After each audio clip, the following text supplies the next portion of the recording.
Hey everyone, it's Godmother. So today, I wanted to share a little gift and also a little project that I'm doing with this. This is a gift for Coco and I from our new friend Sarah. She has been super, super cool. I met her online and we were literally on the phone talking and stuff, but talking about Juicy and stuff like that. And if you guys don't remember, I had, and of course I don't have it with me over here,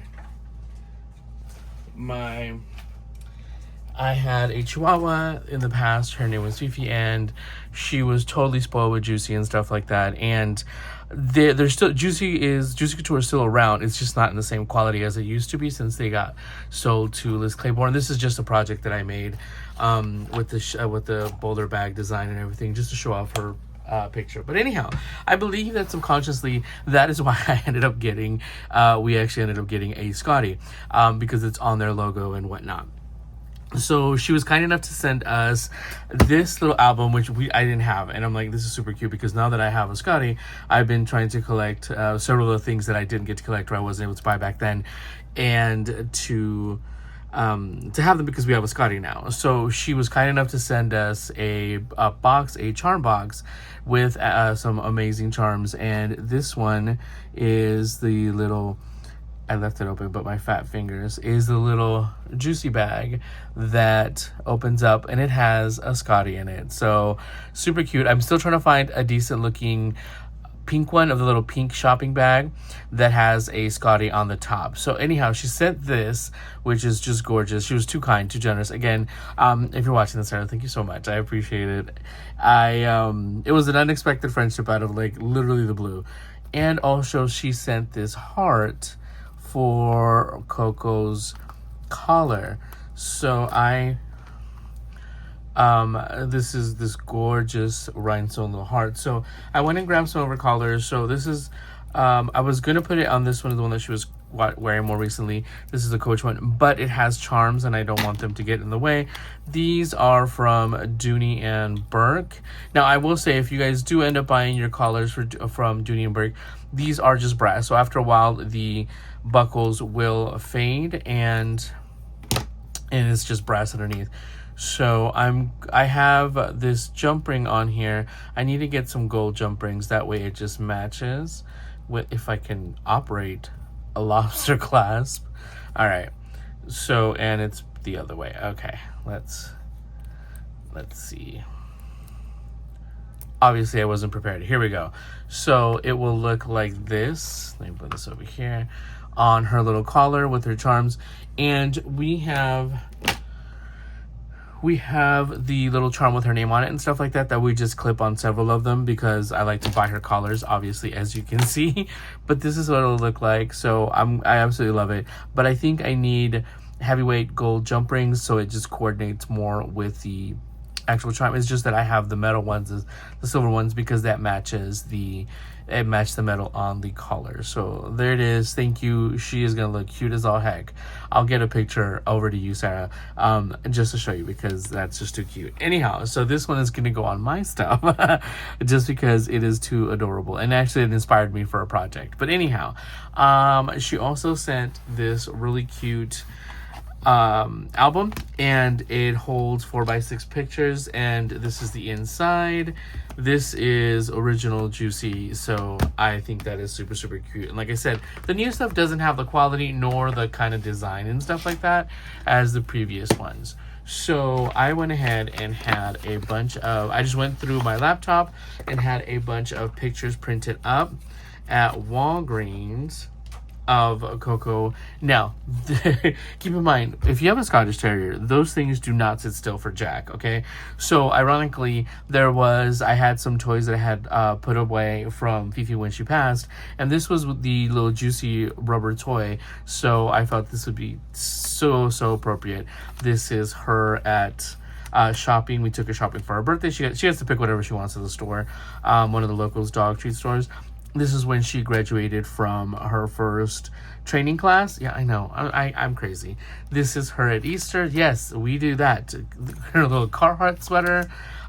This is for Valentine's Day. And some of them are landscape and some of them are portraits. So I'm just going to have to, put them in there. This is when Coco, it was for one of her first, yeah, this was her first Valentine's Day. I made this little treat box for her to stick her head out. Did she? No. This is her as a puppy. So I have to figure out where they are, and I have to put them in order from like the age, because this is when she was still a puppy. This one too, this is one of her, this is a Land's End bag that Nathan got her. So look how adorable. I mean, come on. And this is a little outfit that one of our aunts sent to us when we got her. I'm serious, the people are super awesome. This was super cute. So what I'm going to do though, instead of just putting him in there, I'm thinking of cutting out mats so for them to have that little pink border. I think that would be super cute. This is where did I get these outfits? I think these are from, not from Build-A-Bear. I think they're from Build-A-Bear. I don't know. Where they had the Halloween outfits. Here's a Hufflepuff sweater. This is her still as a puppy. Here's and I have the whole background for the pictures for that. I know. This is a blanket that my sisters gave her for Christmas. This is her first Christmas. How freaking cute is that? A lot of these puppy pictures. I know, I'm crazy. This is her first vet visit. Yeah, you can see she was not happy. And maybe I should have not blown them up so much larger so I can do a mat, but we're going to figure this out. So we're going to cut all these out. This is, I put her in like the little vintage decor and stuff like that I have. One of her first Chewy boxes, because of course, spoiled brat. This was her at Mount Charleston with her little Barbie harness from Sassy Wolf. I went to this class in Nashville at Glitterville, and Knoxville in Glitterville, and this is the figure that I made. If you guys know what Glitterville is, it's that stuff in the background. Super, super cute. And it was all literally based of her. I made a little Scottie. And technically, he's a little baker making Scottie-shaped cookies. And yes, I 3D printed a cookie cutter just for that.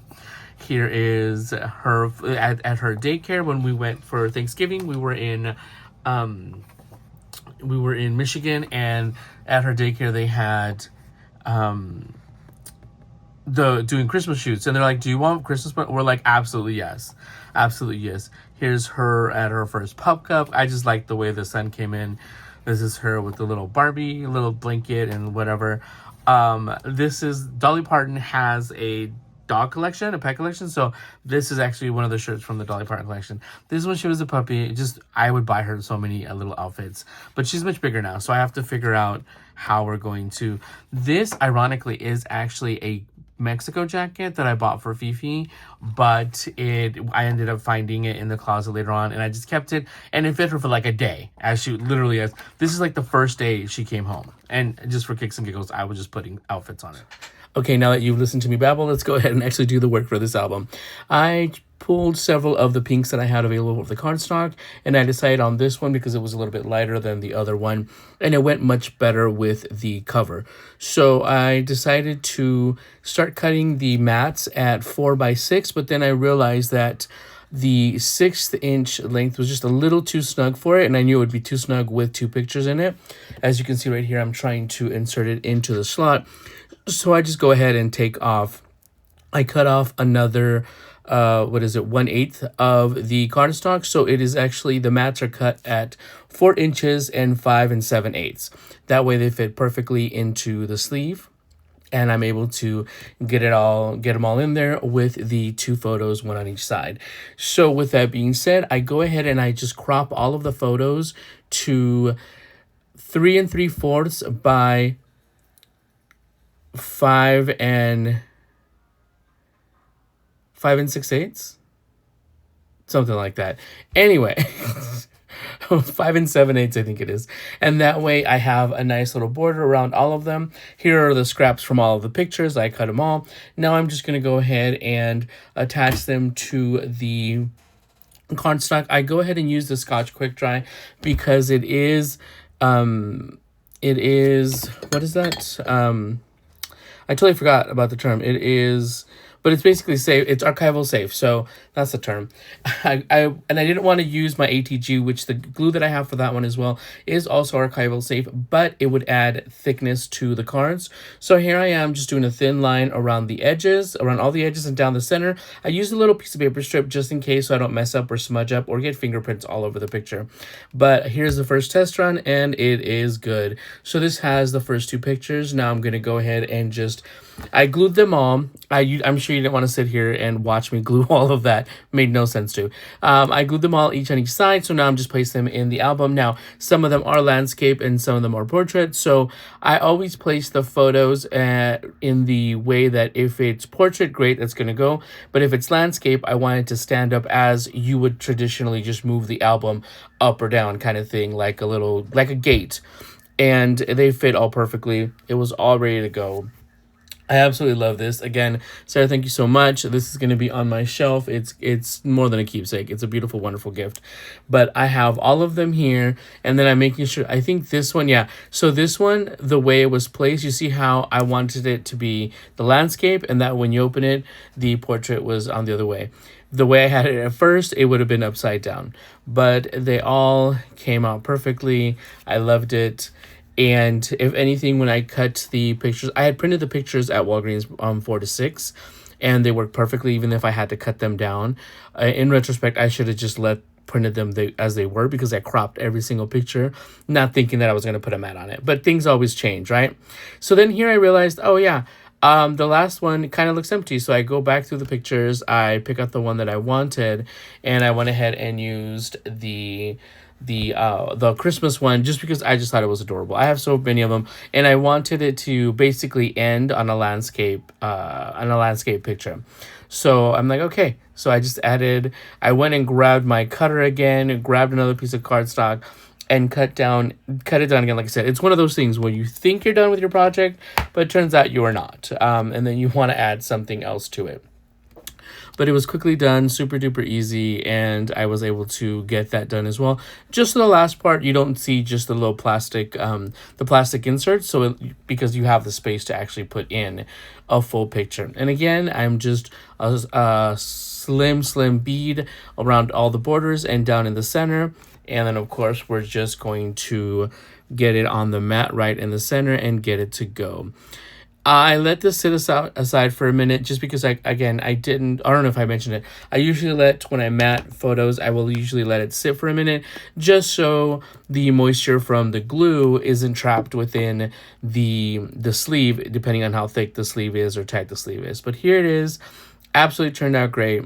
Absolutely fell in love with it. And this will be definitely in my on my Juicy shelf. So thank you guys for stopping by. I hope this is what happens when you have dogs, okay? Because you're obsessed and absurd. And it goes perfectly, my little Scottie Coco, with the Juicy Scottie logos. And yes, I'm absurd. I take all of those pictures. And there's probably hundreds more on my phone. So thank you guys for stopping by, and we'll talk to you guys soon. Bye, everybody.